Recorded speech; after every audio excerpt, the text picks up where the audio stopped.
Police কনস্টেবলের লিখিত পরীক্ষা দিবা কে কে? আজকের এই ক্লাসটা তোমাদের জন্য মোস্ট ইম্পর্ট্যান্ট একটা ক্লাস, কারণ বাংলাদেশ পুলিশ কনস্টেবলের বিগত সালের একটা কোশ্চেন সলভ করব, যেটা তোমরা শেষ পর্যন্ত দেখলে কনস্টেবল পরীক্ষাতে কী টাইপের প্রশ্ন হয় এ বিষয়ে ওভারঅল একটা ধারণা পাবা।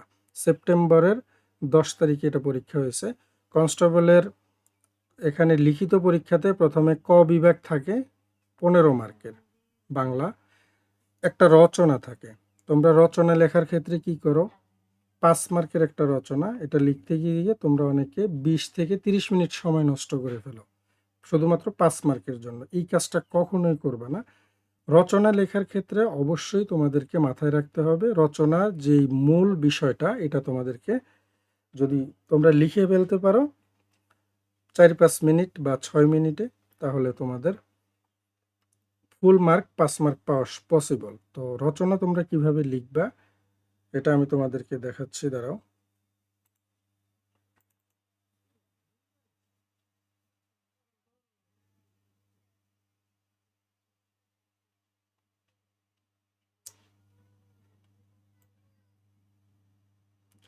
এই যে আমি একটা রচনা দেখাই দিচ্ছি, যেমন দুর্নীতি প্রতিরোধ, এটার উপরে রচনা লিখতে বলছে।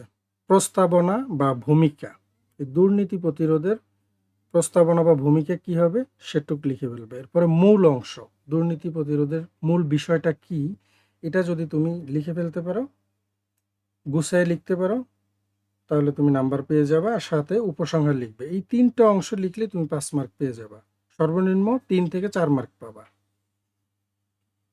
তো তোমরা যারা এবার পরীক্ষা দিবা, তোমরা আমার এখানে যে রচনাগুলো আছে এই রচনাগুলো তোমরা ভালো করে পড়বা। রচনা লেখার 200 থেকে 250 শব্দ সংখ্যার মধ্যে লিখলেই হবে। মনে রাখতে হবে অবশ্যই হাতের লেখা পরিষ্কার হইতে হবে, বানান শুদ্ধ করে লিখতে হবে।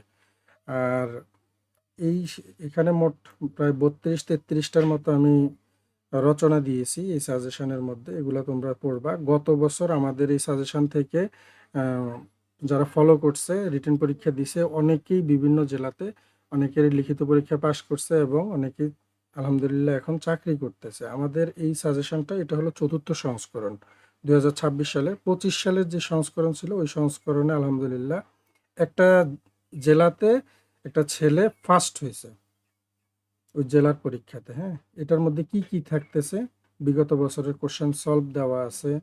এরপরে আমি তোমাদেরকে একটু ভালো করে দেখাচ্ছি, দাঁড়াও। এখানে বিগত বছরের কোশ্চেন সলভ থাকবে, শর্টকাট টেকনিকে তুমি প্রস্তুতি নিতে পারবা।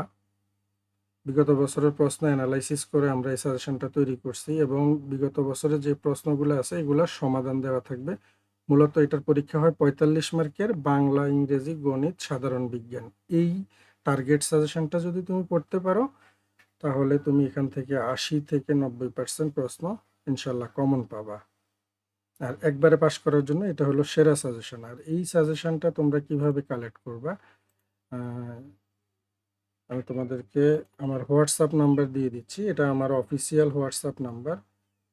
এই অফিসিয়াল হোয়াটসঅ্যাপ নাম্বারে তোমরা যোগাযোগ করবে। এটা পিডিএফ এবং প্রিন্ট কপি দুইটাই অ্যাভেলেবেল আছে। প্রিন্ট কপি স্টক থাকা সাপেক্ষে তোমরা নিতে পারবা, আর পিডিএফ কপি সবাই হোয়াটসঅ্যাপে কালেক্ট করে মোবাইলে পড়তে পারবা। আবার কম্পিউটার দোকান থেকে প্রিন্ট করেও নিতে পারবা।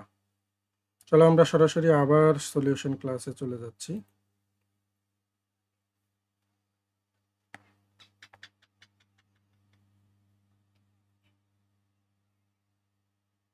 আচ্ছা, বাগধারা লিখতে হবে অর্থ সহ এবং বাক্য রচনাও করতে হবে। প্রথমটা ছিল অগ্নিশিখা। অগ্নিশিখা মানে হলো অত্যন্ত তেজস্বী বা প্রখর। ক্ষুদিরাম বসুর মতো বিপ্লবীরা ছিলেন স্বাধীনতার আন্দোলনের একটি অগ্নিশিখা। ঠোঁট কাটা মানে হলো স্পষ্ট ভাষী বা মুখে যা আসে তাই বলে দেয় এমন লোক। রহিম বেশ ঠোঁট কাটা স্বভাবের লোক, তাই কারো মুখের উপর সত্য কথা বলতে সে একটুও দ্বিধা করে না। জলে কুমির, ডাঙ্গায় বাঘ। অর্থ হলো উভয় সংকট বা দুই দিকেই বিপদ। একদিকে পুলিশের তাড়া, অন্যদিকে ডাকাত দলের ভয়। আমার অবস্থা এখন জলে কুমির ডাঙ্গায় বাঘ। আর নাটের গুরু, মূল নায়ক বা কুচক্রী ব্যক্তি যে পেছন থেকে কাজ পরিচালনা করে। এটার অর্থ হলো এটা। আর বাক্য রচনা হবে, এই সব গন্ডগোলের পেছনে যে রাজুই নাটের গুরু তা আমি আগে থেকেই জানতাম। এখানে মোট 4টা ছিল, 4টাই আলহামদুলিল্লাহ আমাদের সাজেশন থেকে কমন আসছে। সন্ধি বিচ্ছেদ করতে হবে অতীত, অতি যোগ ইত অতীত, প্রত্যেক, প্রতি যোগ এক প্রত্যেক, শিক্ষায়তন, শিক্ষা যোগ আয়তন শিক্ষায়তন, পরীক্ষা, পরিযোগ ইচ্ছা। আলহামদুলিল্লাহ সন্ধি বিচ্ছেদগুলো আমাদের টার্গেট সাজেশন থেকে কমন ছিল। তাহলে বাংলাতে কি কি থাকলো? রচনা, বাগধারার অর্থ সহ বাক্য রচনা, আর হলো সন্ধি বিচ্ছেদ। এরপরে আসো ইংরেজি অংশ 15 মার্কের। যে কোনো একটা প্যারাগ্রাফ লিখতে হবে। এখানে ছিল এ জার্নি বাই ট্রেন, এটা স্ক্রিনশট দিয়ে নাও এবং খাতায় লিখে ফেলো এবং সাথে সাথে মুখস্থ করে ফেলো। আরেকটা ছিল ইউর ফেভারিট ফ্লাওয়ার, তোমার পছন্দের ফুল, এটাও স্ক্রিনশট দাও, খাতায় লিখে ফেলো। Make sentence with the following phrases. A sitting duck মানে হলো সহজ লক্ষ্যবস্তু, he is a sitting duck for his enemy. এরপরটা ছিল ইন ব্ল্যাক অ্যান্ড হোয়াইট, অর্থ হলো লিখিতভাবে, he complaint against me in black and white.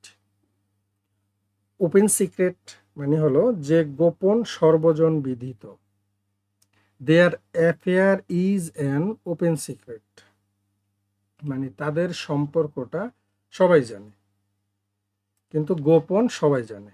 আচ্ছা, এরপরে হলো প্রস অ্যান্ড কনস মানে হলো খুঁটিনাটি, I know the pros and cons of the matter. আচ্ছা, এরপরে হলো গিভ এ হ্যান্ড মানে হলো কাউকে সাহায্য করা, could you give me a hand, তুমি কি আমাকে সাহায্য করতে পারো। এরপরে আছে ট্রান্সলেশন, বাংলা দেওয়া থাকবে, ইংরেজি লিখতে হবে। বাবা প্রতিদিন বাজারে যান, father goes to market every day. আমাদের এই সাজেশনের মধ্যে বাংলা, ইংরেজি, গণিত এবং সাধারণ বিজ্ঞান, এই 4টা বিষয় থেকে যা যা তোমার পড়া দরকার সব কিছুই এটার ভিতরে দেওয়া আছে। সো তোমরা যারা পরীক্ষা দিবা এই সাজেশনটা অল্প সময় প্রস্তুতি নিতে পারবে এটা পড়লে। এটা সবাই কালেক্ট করে নিবা, টার্গেট সাজেশন মেসেজ করলে আমার অ্যাডমিন তোমাদেরকে রিপ্লাই দিবে।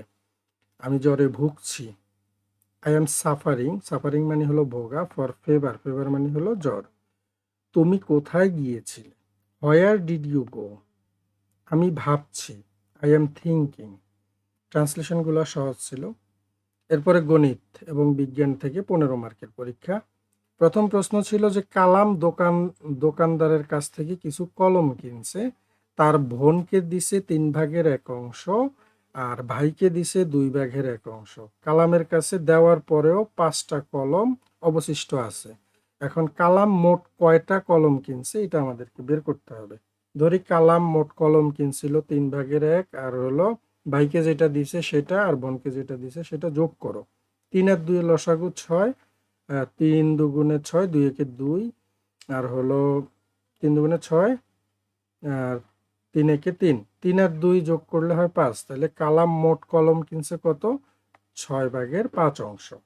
তাহলে কালামের কাছে অবশিষ্ট আছে কত, অবশিষ্ট 1 থেকে 6/5 বিয়োগ দিবা, এখানে হবে কত, এটাও লসাগু করবা, তাহলে হবে 6/1। এটাই হলো মূল অংশ। এখন প্রশ্ন মতে 6/1 অংশই মানে হলো 5টা কলম। কয়টা কলম, 5টা কলম। তাহলে হবে কি x/6 ইকুয়াল 5। এখন এক্সটাকে রেখে আমরা এটা 6 যেহেতু ভাগ আকারে আছে এটাকে আমরা ডান পাশে সমান চিহ্ন ডান পাশে আনলে গুণ হবে। তাহলে 5 6 কত, 30। তাহলে কালামের কাছে মোট 30টা কলম কিনছে কালাম, ঠিক আছে, কালাম 30টা কলম কিনছে। এই টাইপের অঙ্কগুলো আমাদের টার্গেট সাজেশনে দেওয়া আছে, তোমরা প্র্যাকটিস করলে সংখ্যা পরিবর্তন করে এই টাইপের অঙ্কগুলো আসে, জাস্ট তোমরা প্র্যাকটিস করতে হবে। এক হালি কলার দাম 24 টাকা, কলার দাম দ্বিগুণ হইলে 9টা কলার দাম কত। আমরা জানি এক আলি মানে 4টা কলার দাম 24 টাকা, একটা কলার দাম 24/4, 4 6 24, তাহলে একটা কলার দাম 6 টাকা। দাম যদি দ্বিগুণ হয় তাহলে একটা কলার দাম হবে 6 দুগুণে 12 টাকা। সুতরাং দাম দ্বিগুণ হলে 9টা কলার দাম কত হবে? 12 গুণ 9 108 টাকা।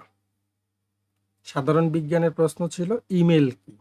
ইমেল মানে হলো ইলেকট্রনিক মেইল। এটা ইন্টারনেটের মাধ্যমে ডিজিটাল বার্তা আদান প্রদান করার একটি আধুনিক মাধ্যম। এটা বাংলাটা যদি তুমি না লিখতে চাও তাও সমস্যা নেই, একটু পর্যন্ত লিখলে তুমি নাম্বার পাবা। কোন গ্যাস ছাড়া মানুষ বাঁচে না? অক্সিজেন। অক্সিজেনের সংক্ষিপ্ত রূপ এটা। এক্স-রে দিয়ে কি রোগ নির্ণয় করা হয়? শরীরের ভেতরে হাড়ের ফাটল, ভাঙা, ফুসফুসের সংক্রমণ যেমন নিউমোনিয়া বা যক্ষ্মা এবং পাথর শনাক্ত করতে এক্স-রে ব্যবহার করা হয়। ডায়াবেটিস কি জনিত রোগ? ডায়াবেটিস একটা বিপাকীয়, যেটাকে ইংলিশে মেটাবলিক বলা হয় বা হরমোন জনিত রোগ। এটা রক্তে ইনসুলিন হরমোনের অভাবে বা অকার্যকারিতার ফলে হয়। ভিটামিন ই এর প্রধান উৎস কি? ভিটামিন ই এর প্রধান উৎস হলো উদ্ভিজ্জ তেল, যেমন সয়াবিন, সূর্যমুখীর তেল, বাদাম, শস্যের অঙ্কুর এবং সবুজ শাকসবজি। তো পুলিশ কনস্টেবলের পরবর্তী প্রশ্ন সমাধান দেখার জন্য আমাদের ইউটিউব চ্যানেল সাবস্ক্রাইব করে রাখবা। আর হলো ফেসবুক পেজ থেকে যদি দেখো তাহলে পেজটা ফলো দিয়ে রাখবা। আর তোমরা অনেকেই বিগত বছরে পুলিশ কনস্টেবলে কি কি পরীক্ষা হয়েছে ওই প্রশ্নগুলোর সমাধান দেখতে চাও। এটা দেখার জন্য সর্বপ্রথম মোবাইলের ইউটিউব অ্যাপসে যাবা, গিয়ে এক্সাম কোশ্চেন সলিউশন লিখে এভাবে সার্চ করবা, আমাদের ইউটিউব চ্যানেলটা পেয়ে যাবা তোমরা। এই চ্যানেলে ঢুকবা, ঢোকার পরে এখানে দেখো, একটু নিচে আসলে এখানে দেখো প্লে লিস্ট আছে। এই প্লে লিস্টের মধ্যে গেলে তোমরা পুলিশ কনস্টেবলের যেই বিগত বছরের পরীক্ষা হয়েছে সেই প্রশ্নের সমাধানগুলা এখানে একসাথে পেয়ে যাবে এবং যারা যারা পরীক্ষা দিবা সবাই এই সমাধান ক্লাসগুলা দেখে নিবা। আমি তোমাদেরকে প্লে লিস্টটা দেখিয়ে দিচ্ছি। এই যে দেখো, পুলিশ কনস্টেবল নিয়োগ পরীক্ষার সকল প্রশ্ন ও সমাধান, এই প্লে লিস্টটা থেকে সবগুলা ভিডিও দেখে নিবা। তো আজকের মতো এই পর্যন্তই। ক্লাসটা কেমন লাগলো কমেন্ট করে জানাবা।